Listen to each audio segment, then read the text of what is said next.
Hello, আসসালামু আলাইকুম।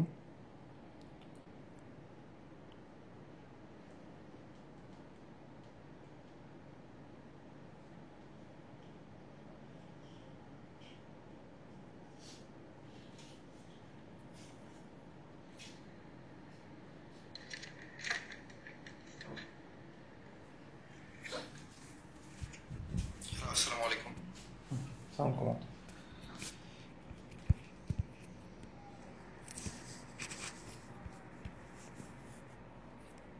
ভিডিওটা একটু শেয়ার করে দিই। সাউন্ড ঠিক আছে কিনা সবাই একটু জানাবেন।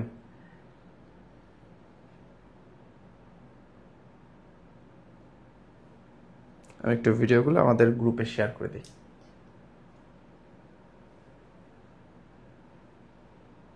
আচ্ছা, আপনাদের আগামীকাল মার্কেটিং দ্বিতীয় পত্র পরীক্ষা।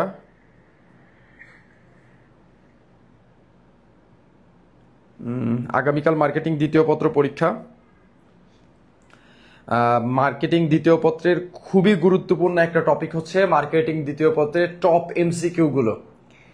সাজেশন আকারে জাস্ট অল্প কিছু এমসিকিউ প্র্যাকটিস করাই দিচ্ছি। যদি বেসিক বুঝে বুঝে করে যেতে পারেন ইনশাল্লাহ সকল বোর্ডের, আপনারা যারা 9টা বোর্ড আছেন 9টা বোর্ডে ইনশাল্লাহ পরীক্ষা হলে যে আপনি এখানে 25+ এমসিকিউ পাবেন। তো আমার একটা দৃঢ় বিশ্বাস আছে এই সাজেশনটার উপরে, কারণ এই সাজেশনটা আমরা মোদের বিদ্যালয় থেকে যেভাবে সাজেশন দিয়ে আসছি সেইভাবেই সাজেশনগুলো দিচ্ছি। তো এটা হচ্ছে আমাদের এইচএসসি 25-এর অফিসিয়াল লাস্ট ক্লাস, কারণ এই পরীক্ষাটা হচ্ছে আমাদের বিভিন্ন কারণে পিছিয়ে গিয়েছিল। তো আগামীকাল পরীক্ষা এমসিকিউ এর একটা বেস্ট আপনাদের হচ্ছে ক্লাস হতে যাচ্ছে। আপনাদের প্রিয় চন্দন মল্লিক স্যার একটা কথা বলেছিলেন লাস্ট যেদিন ক্লাস নিয়েছিল, কথা ছিল এরকম যে পৃথিবীটা তো ছোট এবং পৃথিবীটা তো যেহেতু গোল, সেহেতু ঘুরতে ঘুরতে আমাদের দেখা হয়ে যেতেই পারে। তো এইচএসসি 25 ব্যাচ তোমাদের সবার সঙ্গে শেষবারের মতন দেখা হয়েই গেল। তো ইনশাল্লাহ আশা করি তোমরা আজকের ক্লাসটা এনজয় করবা। তো আমি আর কথা না বাড়াই, আমি খুব দ্রুত ইনশাল্লাহ ক্লাস আমরা শুরু করি। স্যার তাহলে ক্লাস শুরু করেন ইনশাল্লাহ।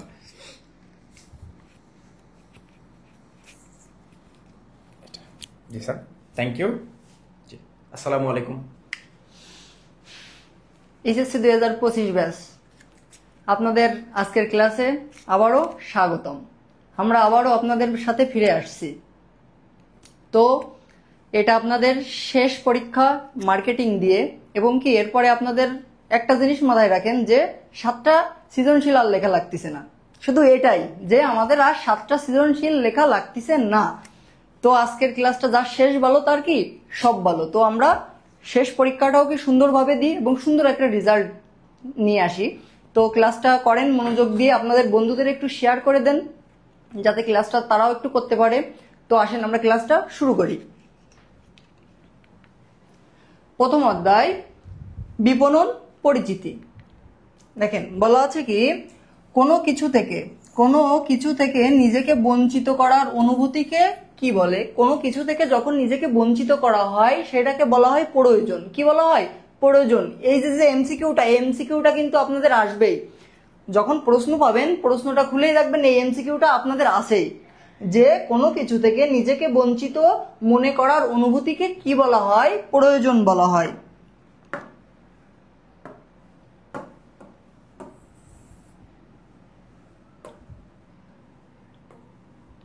আচ্ছা, এরপরে দেখি আধুনিক বিপণন। আধুনিক বিপণনের জনককে?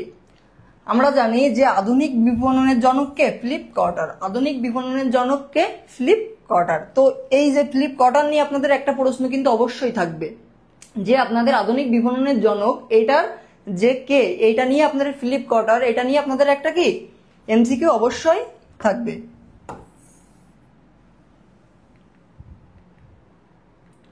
এরপরে আসি ক্রেতা ভ্যালু কি? ক্রেতা ভ্যালুটা কি? যে আমাদের যে খরচটা থাকবে সেইটা দ্বারা আমরা সুবিধাটাকে কি করব? ভাগ করব। সেটার ফলে আমরা যেটা পাবো সেটাকে বলা হয় কি? ক্রেতা ভ্যালু। তো খরচ দ্বারা প্রাপ্ত সুবিধাকে ভাগ করলে পাওয়া যায় ক্রেতা ভ্যালু। এরপরে দেখেন ক্রেতার জন্য বিপণন কি সৃষ্টি করে? একটা ক্রেতা যখন বিপণন ক্রেতার জন্য কিছু সৃষ্টি করে তখন সেটাকে কি বলা হয়? ভ্যালু বলা হয়। তাহলে বিপণন ক্রেতার জন্য কি সৃষ্টি করে? ভ্যালু সৃষ্টি করে।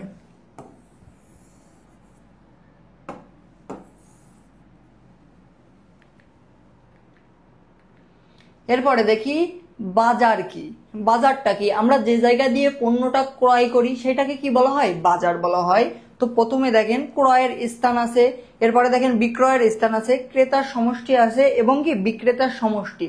এবার যে বাজারটা আমরা যে বাজার দিয়ে আমরা যাই সেখানে কি শুধু বিক্রেতা থাকে না ক্রেতার পরিমাণ বেশি থাকে? অবশ্যই ক্রেতার পরিমাণ বেশি থাকে, বিক্রেতার তুলনায় ক্রেতার পরিমাণ কি থাকবে? বেশি থাকবে। তো ক্রেতার সমষ্টি সঠিক উত্তর। এরপরে দেখি পণ্য হতে প্রাপ্ত সুবিধা ও পণ্য অর্জনের যে ব্যয়ের পার্থক্যটা, এই পার্থক্যটাকে আমাদের কি বলা হয়? আমরা একটু আগেই পড়ে আসছি যে সুবিধা দ্বারা যে প্রাপ্ত অর্জন ওইটাকে ভাগ করলে আমাদের কি পাওয়া যায়? ক্রেতা ভ্যালু পাওয়া যায়। তাহলে সঠিক উত্তর কি? ক্রেতা ভ্যালু। এরপরে আসেন বিপণনের ভাষায় বাজার কি। বিপণনের ভাষায় বাজার কাকে বলে? যেখানে ক্রেতাও থাকবে বিক্রেতাও থাকবে, সম্ভাব্য ক্রেতা এবং কি বিক্রেতা যে সমষ্টিটা থাকবে সেটাকে কি বলা হয়? বাজার বলা হয়। তাহলে এখানে আছে দেখেন বর্তমান ও সম্ভাব্য ক্রেতার যে সমষ্টি এটাকে কি বলা হয়? বাজার বলা হয়। এরপরে আসি কোনটি বিপণনের সর্বোচ্চ গুরুত্বপূর্ণ উপাদান। দেখেন বিপণনের সর্বোচ্চ গুরুত্বপূর্ণ যে উপাদানগুলো, প্রথমে আছে পণ্য উৎপাদন, এরপরে আছে ক্রেতার চাহিদা, এরপরে ক্রেতার সন্তুষ্টি, এরপরে আছে বিজ্ঞাপন। আমাদের প্রশ্নে বলা আছে কি বিপণনের সর্বোচ্চ গুরুত্বপূর্ণ উপাদান। এখন গুরুত্বপূর্ণ যে উপাদানটা, আমরা যদি পণ্যটা উৎপাদন করি তো উৎপাদন করে যদি পণ্যটা কেনার লোকই না থাকে তো আমাদের উৎপাদন করে তো আমাদের কোনো লাভ হয় না, সেহেতু কি পণ্য উৎপাদন এটার ভিতরে গুরুত্বপূর্ণ না। এরপর আছে ক্রেতার চাহিদা। ক্রেতার চাহিদা কখন বাড়বে? যখন পণ্যটা ক্রেতা ক্রয় করবে তখনই কি ক্রেতার চাহিদাটা বাড়বে। এরপরে আছে কি ক্রেতার সন্তুষ্টি। দেখেন সর্বপ্রথম আমাদের কি করা লাগবে? ক্রেতাকে সন্তুষ্ট করা লাগবে যে এই পণ্যটা ক্রয় করার ফলে আমি এই সুবিধাটা পাচ্ছি, তো এইটা দ্বারা আমাদের কি যে সন্তুষ্টি আমরা বোধ করব, এইটাই হচ্ছে কি গুরুত্বপূর্ণ উপাদান। তাইলে আমাদের সঠিক উত্তর কি? ক্রেতা সন্তুষ্টি। এরপরে আসি বিপণন যুগ কত সাল দিয়ে। বিপণন যুগ যেটা শুরু হয় কত সালে? 1950 সালে। এরপরে দেখেন এরপরে আছে বিপণন হচ্ছে একটি অনুসন্ধান প্রক্রিয়া, 2 নম্বরে আছে সামাজিক প্রক্রিয়া, 2 হচ্ছে কি ব্যবস্থাপকীয় প্রক্রিয়া। এখন অনুসন্ধান প্রক্রিয়া এই যেটা, বিপণন কখনোই কি অনুসন্ধান করে না। বিপণন কি করে না? অনুসন্ধান করে না। তো সামাজিক প্রক্রিয়া আরেকটা কি ব্যবস্থাপক প্রক্রিয়া। তাহলে আমাদের সঠিক উত্তর কি? 2 ও 3।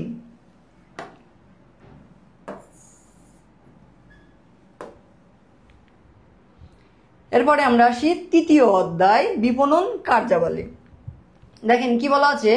বিপণন কার্যাবলীর উদ্দেশ্য হলো ভোক্তাদের তুষ্ট করা, বিক্রয় ও মুনাফা বৃদ্ধি করা, কর্মসংস্থানের সুযোগ সৃষ্টি করা। যখন আমরা বিপণনটা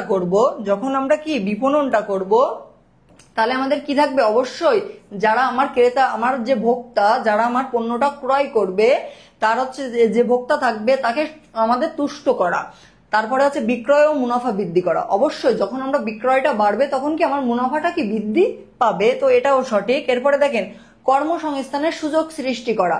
এখন যদি আমার বিক্রয়টা বাড়ে, আমার ব্যবসায়টা দীর্ঘ হয়, তাইলে কি আমাদের ব্যবসায়ে কর্মসংস্থানের সৃষ্টিটাও বেশি হবে। তো আমাদের সঠিক উত্তর কি?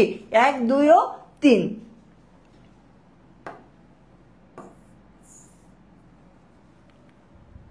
এরপরে আসি অর্থের বিনিময়ে মালিকানা হস্তান্তরকে কি বলা হয়? অর্থের বিনিময়ে আমরা যখন অর্থের বিনিময়ে কোনো একটা জিনিস কিনে নিয়ে আসি তখন কি আমাদের অর্থটা চলে যাচ্ছে আর জিনিসটা আমরা নিয়ে আসতে পারতেছি। তো এটার ফলে আমাদের কি হচ্ছে?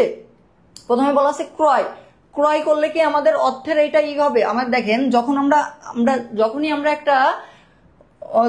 আমরা নিজে একটা অঙ্ক করতে যাই তখন আমরা কি সেই প্রতিষ্ঠানের মালিক হিসাবে আমরা কি সেই অঙ্কটা আমরা করি, যে আমি সবসময় আমরা মনে করি কি এই প্রতিষ্ঠানের মালিক আমি।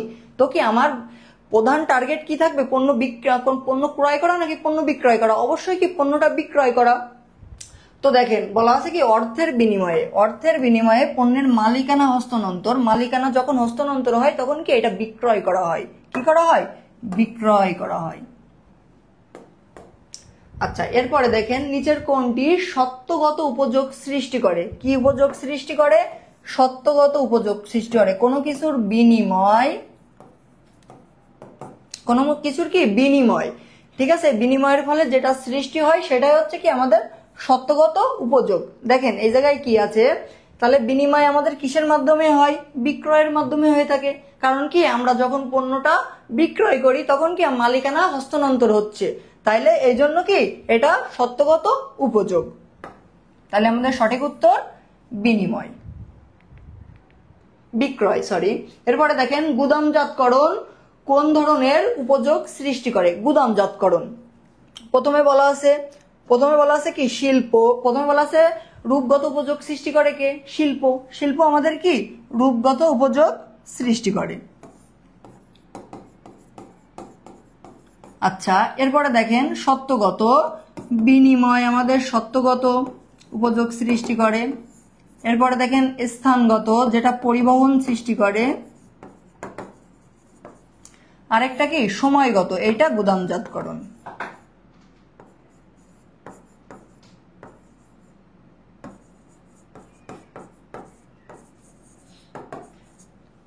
গুদামজাতকরণ, তাহলে আমাদের সঠিক উত্তর কি হবে?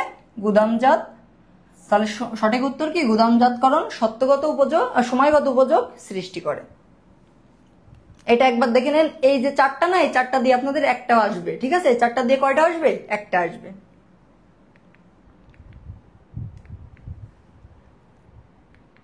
আচ্ছা, এরপরে দেখি গুদামজাতকরণের ফলে আমাদের কি কি হয়।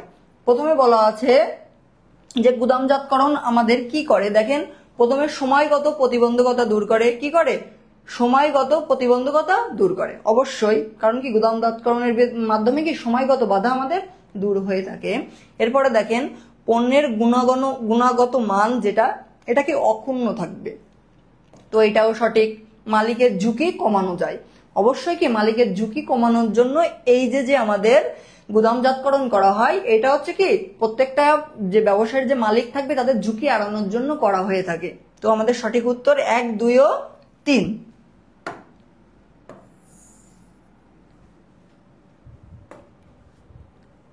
আচ্ছা, এরপরে দেখি প্রমিতকরণ। আমরা জানি পণ্যটাকে পণ্যের মান, গুণ, স্বাদ ইত্যাদির ভিত্তিতে ভাগ করাকে কি বলা হয়? প্রমিতকরণ বলা হয়।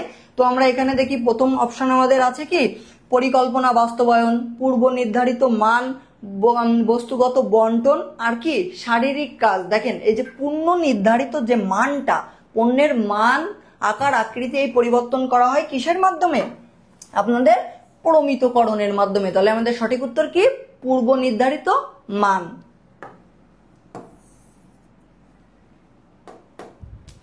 আচ্ছা, এরপরে আসি ওয়ারেন্টি, গ্যারান্টি ইত্যাদি বিপণনের কোন কাজের অন্তর্ভুক্ত? কি বলা আছে? ওয়ারেন্টি, গ্যারান্টি ইত্যাদি বিপণনের কোন কাজের ভিতরে অন্তর্ভুক্ত? এই যে ওয়ারেন্টি, গ্যারান্টি এইগুলো আমরা কখন পায়ে থাকি? যখন আমরা একটা পণ্য বিক্রয় করে দিই, একটা পণ্যটা আমরা টোটালি বিক্রয় করে দিলাম, তারপরে কি তখন ওই যে কোম্পানিটা, ওইটা হচ্ছে যে ক্রয় করছে যে ক্রেতা, তাকে একটা ওয়ারেন্টি দেয় অথবা কি একটা গ্যারান্টি দিয়ে থাকে। এখন বলা আছে কি ওয়ারেন্টি, গ্যারান্টি ইত্যাদি বিপণনের কোন কাজের অন্তর্ভুক্ত? এটা কি বিজ্ঞাপনের অন্তর্ভুক্ত? কখনোই না। বিক্রয়োত্তর সেবা, দেখেন বিক্রয়োত্তর সেবা কি? যেটা বিক্রয়ের পরে, আমরা একটু আগে বললাম যে কি বিক্রয়ের পরে যে সেবাটা দেওয়া হয় সেটাকে এই ওয়ারেন্টি, গ্যারান্টি। তাইলে আমাদের সঠিক উত্তর কি হবে? বিক্রয়োত্তর সেবা।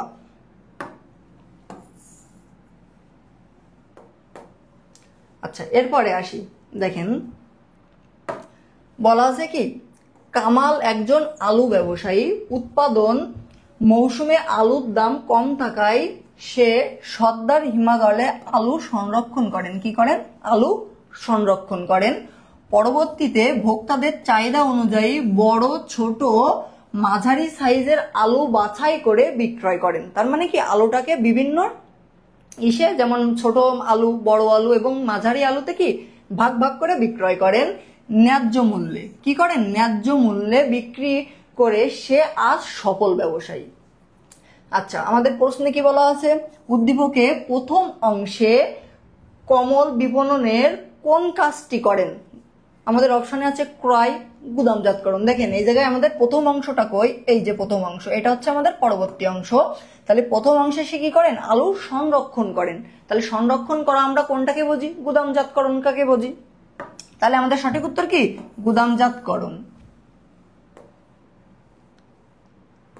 আচ্ছা, এরপরে দেখি পরবর্তীতে কমলের সফল ব্যবসায়ী হওয়ার কারণ। পরবর্তীতে আমরা একটু দেখে আসি। বলা আছে কি পরবর্তীতে ভোক্তাদের চাহিদা অনুযায়ী বড়, মাঝারি ও ছোট সাইজের আলু বাছাই করে বিক্রি করে, ন্যায্য মূল্যে বিক্রি করে। কি করে? ন্যায্য মূল্যে বিক্রি করে। তো আমরা অপশনটা একটু দেখি। বলা আছে কি পরবর্তীতে কমলের সফল ব্যবসায়ী হওয়ার কারণ অধিক মূল্য। আচ্ছা, তিনি কি অধিক মূল্যে পণ্যটা বিক্রয় করেন? না, তিনি কি করেন? ন্যায্য মূল্যে পণ্যটা বিক্রয় করেন। তার মানে এটা কি ভুল। আর আছে কি পর্যায়িতকরণ, তিনি ছোট, বড় এবং মাঝারি সাইজে পণ্যটাকে কি ভাগ ভাগ করে বিক্রয় করেন। তার মানে এটাকে পর্যায়িত করেন। এরপরে বলা আছে ভোক্তা সন্তুষ্টি, এইটা ক্রয় করার পরে কি ভোক্তারা সন্তুষ্ট। তাহলে আমাদের সঠিক উত্তর 2 ও 3।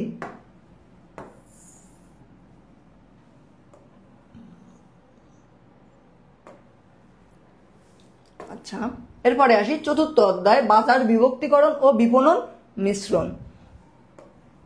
দেখেন বলা আছে উৎপাদকের নিয়ে কোন বাজার গঠন করা হয়। উৎপাদক, যারা উৎপাদক থাকবে,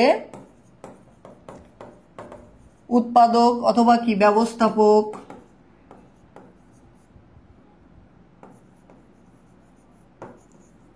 উৎপাদক, ব্যবস্থাপক অথবা কি উদ্যোক্তা, এরা সব কোন বাজারের অন্তর্ভুক্ত? শিল্প বাজার। কোন বাজার? শিল্প বাজার। শিল্প বাজার। তাহলে আমাদের সঠিক উত্তর কি শিল্প বাজার। এরপরে দেখি কোন বাজারের ক্রেতা সংখ্যা বেশি।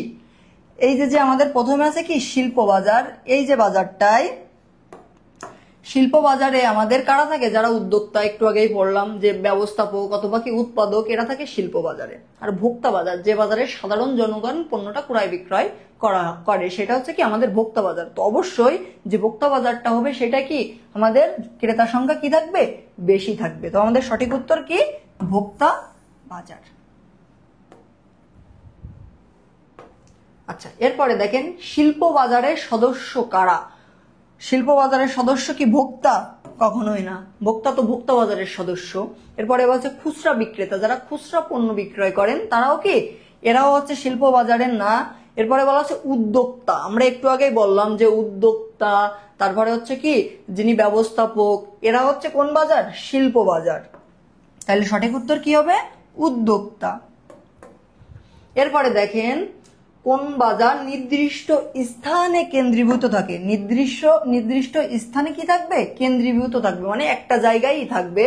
ভোক্তা বাজার যেটা বলা আছে, ভোক্তা বাজারটা কি এটা কিন্তু চেঞ্জ হয়, ঠিক আছে, যে এই বাজারটা এখানে না ওখানে, বিভিন্ন জায়গায় আমরা দেখি যে ভোক্তারা পণ্যটা ক্রয় বিক্রয় করতেছে। তাহলে কি ভোক্তা বাজার কেন্দ্রীভূত থাকে না। এরপরে বলা আছে কি শিল্প বাজার। দেখেন শিল্প বাজারটার ক্রেতা সংখ্যা সব থেকে কম। এই জায়গায় কি এই বাজারটা একটা জায়গায় কি কেন্দ্রীভূত থাকে, এইটা একটা জায়গায় কি কেন্দ্রীভূত থাকে। তাহলে আমাদের সঠিক উত্তর কি শিল্প বাজার। আপনাদের বন্ধুদের একটু মেনশন করে দেন অথবা কি তাদেরকে একটু শেয়ার করে দেন। আর আপনারা যারা ভিডিওটা দেখতেছেন একটা করে ফলো দিয়ে দিন, ঠিক আছে। আচ্ছা, এর পরেরটা আমরা দেখছি কি আছে, বিপণন মিশ্রণের উপাদান কয়টি। বিপণন মিশ্রণ একে কি বলা হয়? Marketing mix. কি বলা হয়? মার্কেটিং মিক্স অথবা কি 4P বলা হয়। কি বলা হয়? 4P। আচ্ছা, দেখেন কি কি, প্রাইস, প্লেস, প্রোডাক্ট, প্রমোশন। এই যে 4P, এই 4P বলতে কি বোঝো? এটা কিন্তু আপনাদের ক দাগের প্রশ্নে, শর্ট প্রশ্নেও আসতে পারে, ঠিক আছে। তো বিপণন মিশ্রণকে কি বলা হয়? Marketing mix. একে সংক্ষেপে কি বলা হয়? 4P, প্রাইস, প্লেস, প্রোডাক্ট এবং কি প্রমোশন। তাহলে আমাদের বিপণন মিশ্রণের উপাদান কয়টি? 4টি। এরপরে আসি, দেখেন কি বলা আছে, জনাব ইমাম গাজীপুর থেকে টমেটো, শসা, ফুলকপি, লাউ সহ বিভিন্ন ধরনের সবজি ক্রয় করে যাত্রাবাড়ি আড়তে বিক্রি করেন। তার মানে কি, তিনি একটা জায়গা দিয়ে পণ্য দ্রব্য ক্রয় করে নিয়ে এসে আরেকটা জায়গায় কি করতেছে, বিক্রয় করতেছে। তাইলে প্রশ্নে বলা আছে উদ্দীপকের জনাব ইমাম কোন বাজারের সদস্য। আমরা জানি যে কোনো একটা জায়গা দিয়ে পণ্য দ্রব্যটা ক্রয় করে নিয়ে আসে, সেটা যদি পুনরায় আবার আরেক জায়গায় বিক্রয় করা হয় তখন তাকে কি বলা হয়, পুনর্বিক্রেতা বাজার। কি বলা হয়, পুনর্বিক্রেতার বাজার। তো আমাদের অপশনে দেখি কি বলা আছে, পুনর্বিক্রেতার বাজার। তো আমাদের সঠিক উত্তর কি, পুনর্বিক্রেতার বাজার। সে একটা জায়গা দিয়ে পণ্যটা ক্রয় করে নিয়ে এসে অন্য জায়গায় বিক্রয় করতেছে, তার মানে এটা কি, পুনর্বিক্রেতার বাজার। এরপরে দেখেন কি বলা আছে, ভোক্তা বাজারের বৈশিষ্ট্য হলো ক্ষুদ্র ক্ষুদ্র আকারে, কি বলা আছে, ক্ষুদ্র ক্ষুদ্র আকারে পণ্য বিক্রি। অবশ্যই এটা কি, ক্ষুদ্র ক্ষুদ্র আকারে পণ্য বিক্রয় করা হয়। ক্রেতাদের জ্ঞান কম। আচ্ছা, যেখানে আমরা পণ্যটা দ্রব্য ক্রয় করতে যাই সেখানে কি আমাদের জ্ঞান কম হয় নাকি এই জায়গায় আরো জ্ঞানের পরিমাণটা কি বেশি হয়, কি হয়, বেশি হয়। তাহলে আমাদের এটা হচ্ছে ভুল। এরপরে বলা আছে দেশে বিদেশে বাজার বিস্তৃত। দেখেন এই বাজারটা কি, দেশে বিদেশে সব জায়গায় এই যে ভোক্তা বাজারটা আছে। তো আমাদের সঠিক উত্তর কি, 1 ও 3, খ আমাদের সঠিক উত্তর। আচ্ছা, এরপরে দেখি ভোক্তা বাজারের প্রধান ক্রেতাকে। যে ভোক্তা বাজার, সেই বাজারের প্রধান যে ক্রেতা থাকে সে কে। প্রথমে বলা আছে ব্যক্তি। দেখেন প্রতিষ্ঠান তো আর কখনো একটা পণ্য ক্রয় করতে পারে না, পারে না। এরপরে দেখেন সংস্থা, কোনো একটা সংস্থাও পারে না। তারপরে সরকার, সরকারও কি এই যে যেটা হচ্ছে ভোক্তা বাজার, এই বাজারে কখনো সরকার আসে না। সরকার আসে কোন বাজারে, সরকারি বাজারে। তাহলে আমাদের থাকতেছে কে, ব্যক্তি, কোনো একটা ব্যক্তি ভোক্তা বাজার। তাহলে ভোক্তা বাজারের আমাদের প্রধান কে, ব্যক্তি।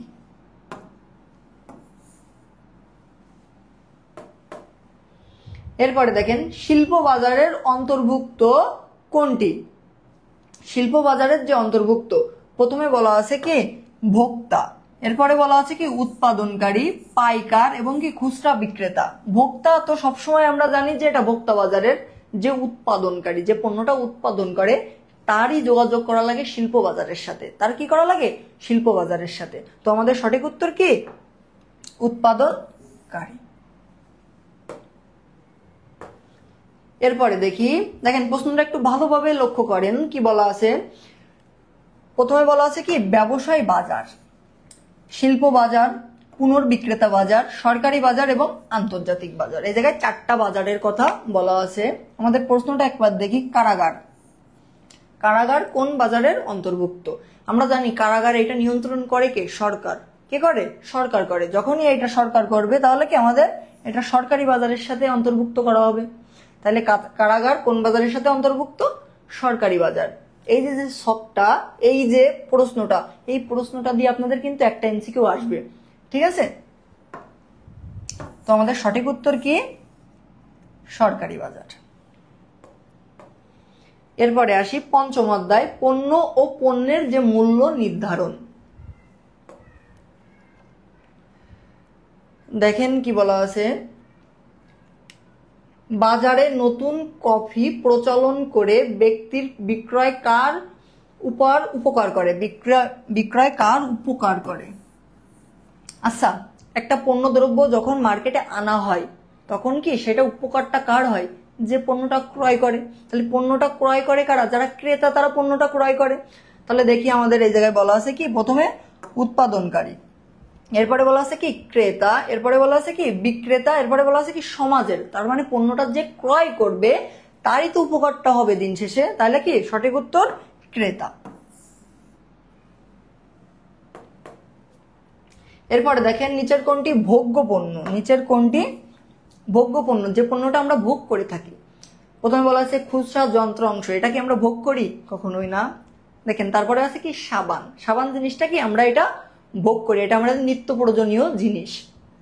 তো আমাদের সঠিক উত্তর কি সাবান। এরপরে আসি কোনটি লোভনীয় পণ্য, যে পণ্যটা দেখা মাত্রই আমাদের কি কেনার আগ্রহ জাগে সেটাকেই বলা হয় লোভনীয় পণ্য। দেখেন আইসক্রিম, আইসক্রিমটা কি যখনই আমরা, এটা আমাদের একটা লোভনীয় পণ্য, এই পণ্যটা যখনই আমাদের দেখি তখনই আমাদের কিনতে ইচ্ছা করে। ঠিক আছে, এই যে গরমের দিনে যখনই এই আইসক্রিম অথবা ঠান্ডা জাতীয় কোনো যে সব পণ্যগুলো আছে সেগুলো কি আমাদের লোভনীয় পণ্য, তাহলে আমাদের সঠিক উত্তর কি হবে? আইসক্রিম। এই আইসক্রিম লোভনীয় পণ্য দিয়ে কিন্তু আপনারা একটা এমসিকিউ পাবেন পাবেন পাবেন। ঠিক আছে, লোভনীয় পণ্য দিয়ে একটা কি এমসিকিউ আপনাদের আসবেই। এরপরে দেখি জীবন বীমা পলিসি কোন ধরনের পণ্য? জীবন বীমা পলিসি এটা কি এক ধরনের অযাচিত পণ্য, যে পণ্যটা আমরা সহজেই ক্রয় করতে পারি না, অথবা কি আমরা ক্রয় করার ওইভাবে চিন্তা ভাবনাও করি না, সেটাকেই বলা হয় কি আছে লোভনীয় পণ্য। এই জীবন বীমা পলিসি যেমন যে ধরনের বীমাগুলো আছে এগুলো কি অযাচিত পণ্যের ভিতরে পড়ে। তো যে জীবন বীমা এটা কি আমাদের কেনার অতটা আগ্রহ থাকে না, অতটা কি আমরা সুবিধাজনক জায়গা থেকে এটা কিনতেও পারি না, অত সহজে পাই না, তো এটাকে কি বলা হয়? অযাচিত পণ্য। এই জীবন বীমা এটা কিন্তু গুরুত্বপূর্ণ একটি প্রশ্ন আপনাদের। এরপরে দেখেন পণ্যের জীবন চক্রে কোন স্তরে মুনাফা থাকে না? আমরা জানি যে পণ্যের যে জীবন চক্রের যে স্তর এটা কিন্তু আপনাদের জন্য গুরুত্বপূর্ণ। এটা আপনাদের গ এবং ঘ দাগের প্রশ্নের জন্য কিন্তু এই যে জীবন চক্রের যে স্তর এটা কিন্তু মোস্ট ইম্পর্টেন্ট। এটা দিয়ে একটা আপনাদের প্রশ্ন, সৃজনশীল প্রশ্ন এসে গেছে পরীক্ষায় এই স্তর দিয়ে। দেখেন প্রথমে বলা আছে কি চারটা স্তরে, প্রথমে বলা আছে উন্নয়ন স্তর, যে স্তরটা প্রথমে উন্নয়নের সাথে থাকবে এই স্তরে কি আমাদের মুনাফার কোনো কাজ থাকে না। কি থাকে না? মুনাফার কোনো কাজ থাকে না। এরপরে দেখেন সূচনা স্তর, যে স্তরটা দিয়ে আমরা শুরু করি সেটাকে বলা হয় সূচনা স্তর, এইটাই আমাদের কি মুনাফা থাকে কিন্তু অল্প থাকে।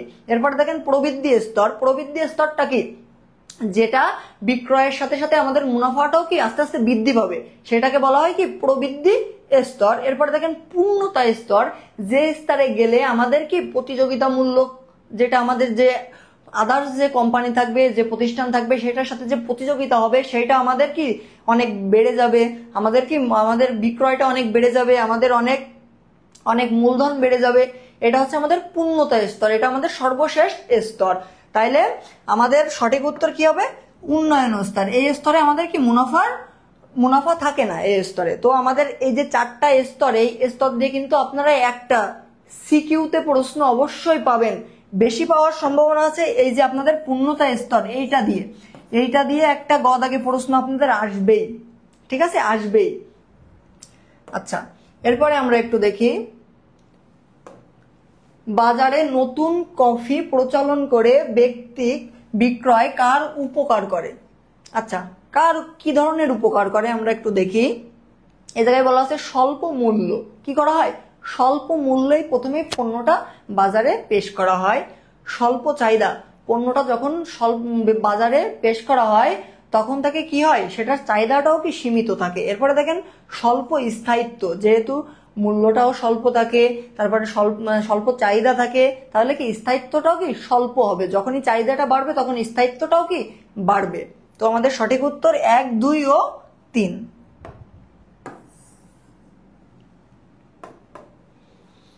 আচ্ছা, এরপরে দেখি চাল, ডাল, মাছ, গোশত ইত্যাদি কোন ধরনের পণ্যের উদাহরণ? আচ্ছা, এই যে পণ্যগুলো এইগুলো আমাদের কি নিত্য আবশ্যকীয় পণ্য না, এটা আমাদের কি প্রতিদিনই লাগে। চাল ডাল এটা কি আমাদের প্রতিদিনই লাগে, তো এটা কি আমাদের আবশ্যকীয় পণ্য। আচ্ছা, যেটা লোভনীয় পণ্য, লোভনীয় পণ্যটা কি যে পণ্যটা আমাদের কি দেখবার সাথে সাথে আমাদের কিনতে মন চায় সেটাকে বলা হয় কি লোভনীয় পণ্য। এরপরে জরুরি পণ্য, যে পণ্যটা জরুরি আমাদের, যেমন কি ঔষধ, এমন ধরনের পণ্যটা কি আমাদের জরুরি পণ্য। এরপরে গৃহে সরবরাহকৃত পণ্য, যে পণ্যটা আমাদের কি বাড়িতে সরবরাহ করে যায়, যেমন হচ্ছে আমরা ডেলিভারি কিছু একটা, যদি অনলাইনে কোনো একটা প্রোডাক্ট আমরা যদি পারচেস করি তখন সেটা কি আমাদের বাসায় এসে ডেলিভারি দিয়ে যায়। তারপরে হচ্ছে যেমন থাকে না হচ্ছে শাকসবজির বিভিন্ন হচ্ছে দোকান, এগুলো কি আমাদের ঘরে এসে কি এই পণ্যগুলো আমাদের দিয়ে যায়। তো আমাদের প্রশ্নে বলা হচ্ছে চাল ডাল মাছ এগুলো কি আমাদের কোন পণ্যের উদাহরণ? এটা আমাদের আবশ্যকীয় পণ্যের উদাহরণ।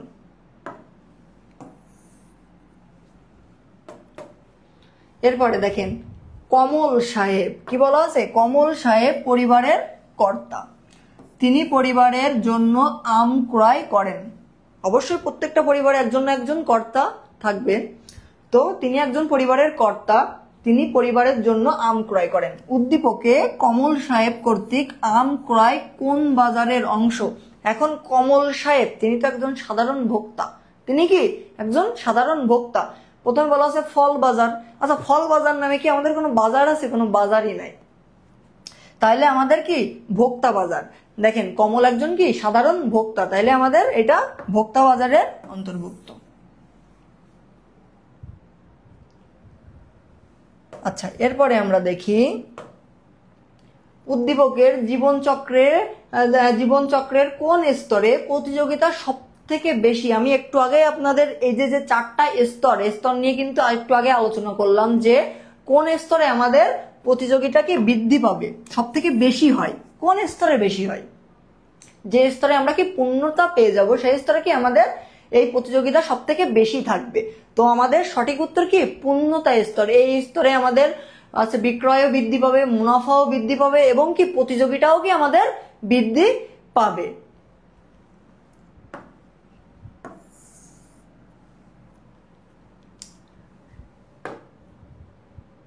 আচ্ছা, এরপরে দেখেন ভারসাম্য বিন্দু। ভারসাম্য বিন্দুটা কি? যে বিন্দুতে আমাদের আয় এবং ব্যয়ের পরিমাণটা সমান হবে। ব্রেক ইভেন পয়েন্ট, যে বিন্দুতে আমাদের কি আয় এবং ব্যয় এটা কি সমান হবে সেটাকে বলা হয় কি ভারসাম্য বিন্দু। তাহলে আমরা দেখি যে বিন্দুতে আয় এবং ব্যয় কি সমান এটাকে কি বলা হয়? ভারসাম্য বিন্দু।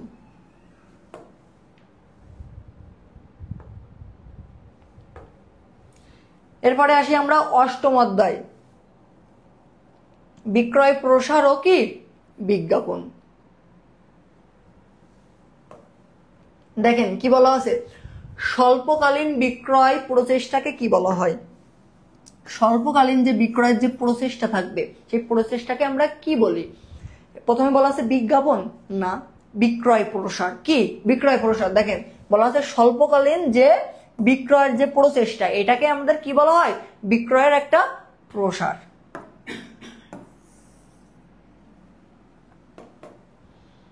আচ্ছা, এরপরে দেখেন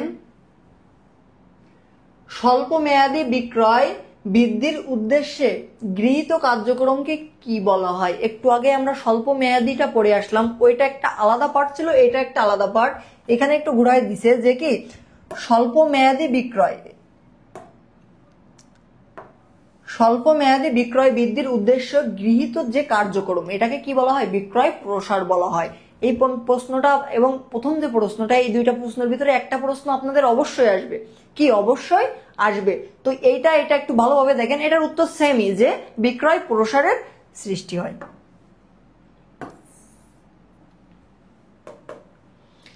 একটি কিনলে একটি ফ্রি, কি বলা আছে? একটি কিনলে একটি ফ্রি। এটা কোন ধরনের, এই স্লোগানকে কি বলা হয়? যখন আমরা পণ্যটা যদি আমাদের বিক্রয় বেশি করার ইচ্ছা থাকে, ঠিক আছে, পণ্যটা আমাদের বিক্রয় করার যে একটা বিজ্ঞাপন, একটা হচ্ছে এটা একটা পণ্যের, যেমন আমাদের থাকে যে আমাদের সাবান, যদি আমরা সাপোজ একটা সাবান কিনি তো একটা সাবান কিনলে আরেকটা সাবান ফ্রি থাকে। তো এটা একটা কি বিক্রয়ের প্রসার, বিক্রয়ের একটা সিস্টেম, যে আমাদের পণ্যটা যেহেতু কি আমাদের পণ্যটা একটু তাড়াতাড়ি বেশি বিক্রি হচ্ছে, কিন্তু কি একটা জিনিস দেখবেন যখনই একটার সাথে একটা ফ্রি দেওয়া থাকে তখন কি পণ্যের দামটা একটু বাড়ানো থাকে। কি থাকে? বাড়ানো থাকে।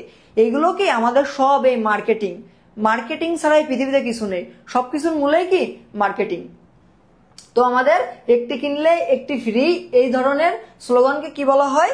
বিক্রয় প্রসার। বিক্রয় প্রসার। আচ্ছা, এরপরে দেখেন বিজ্ঞাপন চূড়ান্ত পর্যায়ে কে বহন করে? বিজ্ঞাপন যখন একটা নতুন পণ্য যখন উৎপাদন করা হয় তখন কি সেটার যে বিজ্ঞাপন দেওয়া হয়, এই বিজ্ঞাপনটা তখন যে পণ্যটা উৎপাদন করতেছে উৎপাদক অথবা সেই প্রতিষ্ঠান বহন করে।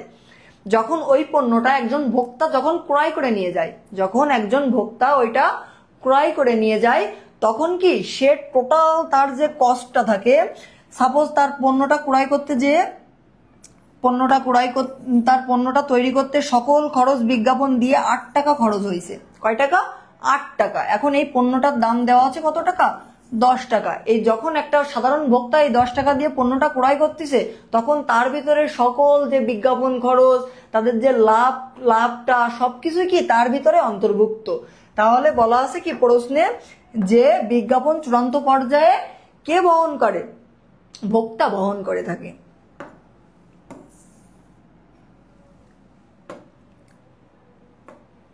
এরপরে দেখি বিজ্ঞাপন কোন ধরনের প্রতিবন্ধকতা দূর করে। বিজ্ঞাপন আমাদের কি কোন ধরনের প্রতিবন্ধকতা দূর করে? ঝুঁকিগত প্রতিবন্ধকতা দূর করে কে? বীমা। কে করে? বীমা।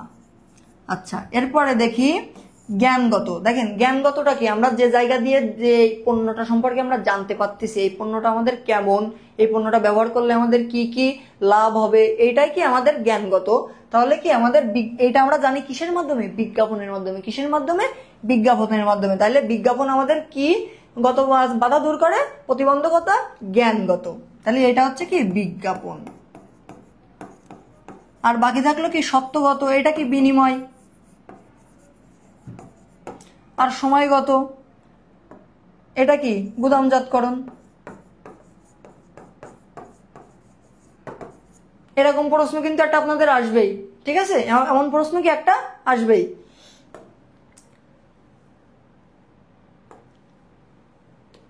আচ্ছা, এরপরে দেখি মিশুক ও মার্জিত আচরণ বিক্রয়কর্মীর কোন ধরনের গুণ? মিশুক এবং কি যে বিক্রয়কর্মী, দেখেন যে পণ্য আমরা যে জায়গা দিয়ে পণ্যটা কিনি তার আচরণটা অনেক ভালো থাকে, তার কথা বলার স্টাইলটা অনেক ভালো, সে অনেক সুন্দরভাবে আমাদের সাথে কথা বলে। এইটা আমাদের কোন ধরনের গুণ? এটা আমাদের কি গুণ? সামাজিক গুণ। এটা আমরা সমাজ থেকে শিখে আসি। তো এটা আমাদের কি গুণ? সামাজিক গুণ।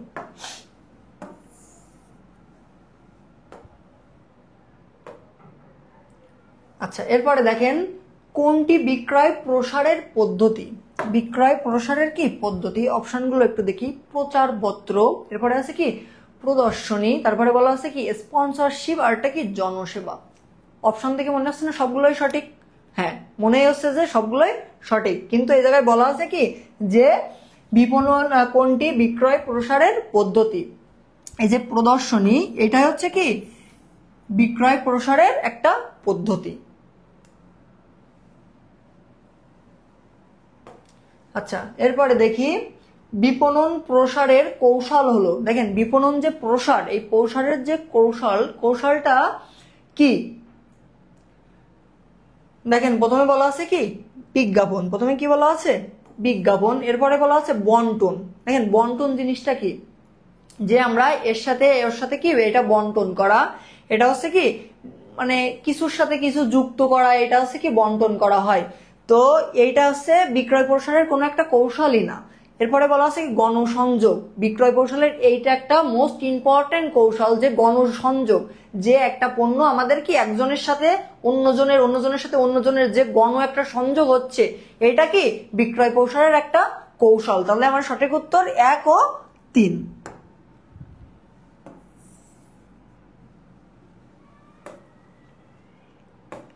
আচ্ছা, এটা তো একটু আগেই হলো। আচ্ছা দেখেন বিজ্ঞাপনের মাধ্যমে বৃদ্ধি পায়, যে বিজ্ঞাপনটা আমরা দিই সেটার মাধ্যমে কি আমাদের কিসের বৃদ্ধি পায়? পণ্যের মূল্য। কি বলা আছে? প্রথমে বলা আছে কি পণ্যের মূল্য, এরপরে বলা আছে কি বাজার, এরপরে পণ্যের আকর্ষণ। যখন আমরা বিজ্ঞাপনটা দিই তখন কি পণ্যের যে মূল্যটা এটার কি হয়? এটা বৃদ্ধি পায়, কারণ বিজ্ঞাপনের একটা কস্ট আছে, ওই কস্টটা কি ওই পণ্যটার ভিতরেই ধরা হয়। এরপরে বাজার, অবশ্যই বাজারের ব্যাসে বৃদ্ধি পাবে, কারণ কি এই বাজার ওই বাজার, এই পণ্যটা কি তখন সবাই খুঁজবে যে এই পণ্যটা কোথায় পাওয়া যায়, এই জন্য হচ্ছে এটা বাজারেরও কি বৃদ্ধি পাবে। এরপরে পণ্যের আকর্ষণ, অবশ্যই কি পণ্যের আকর্ষণের প্রতি এটা পণ্যের কি আকর্ষণ সৃষ্টি করবে। যখনই পণ্যের বিক্রয় বাজার বৃদ্ধি পাবে, পণ্যের মান বৃদ্ধি পাবে, তখন কি এটার আকর্ষণ বৃদ্ধি পাবে। তো আমাদের সঠিক উত্তর 1, 2 ও 3।